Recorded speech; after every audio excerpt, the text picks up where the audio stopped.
And also during the discussions, the Western counterparts tried to avoid following the G20 mandate to talk about global economy matters, to try to find agreements to achieve certain solutions, resolutions within the UN for sustainable development. And they were almost always lapsed into indiscriminate criticism of the Russian Federation regarding the situation in Ukraine.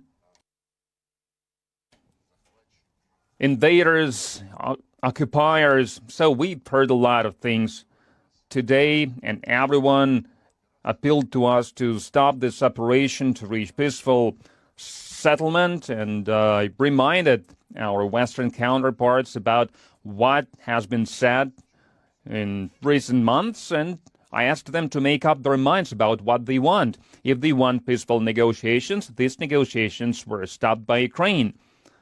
And Jeffrey Sachs, who joined the meeting via video link, famous economist and political scientist, in his introduction, he clearly stated that it's a pity that Ukraine, after suggesting to start negotiations, later they withdrew from that.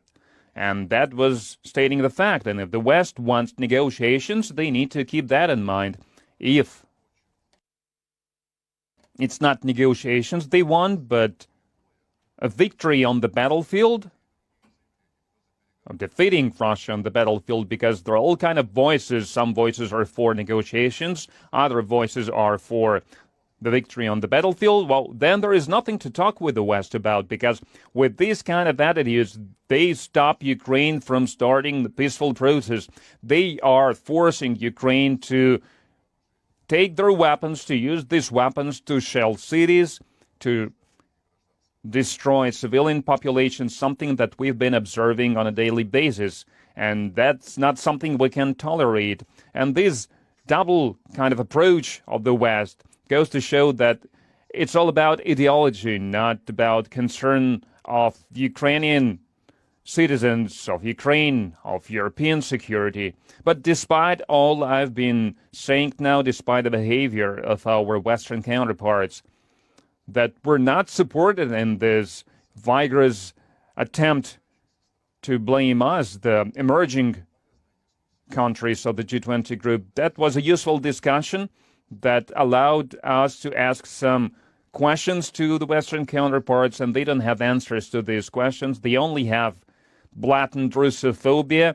They used to replace the need to agree on the matters of economy, global economy, so they replace it with this blatant Russophobia.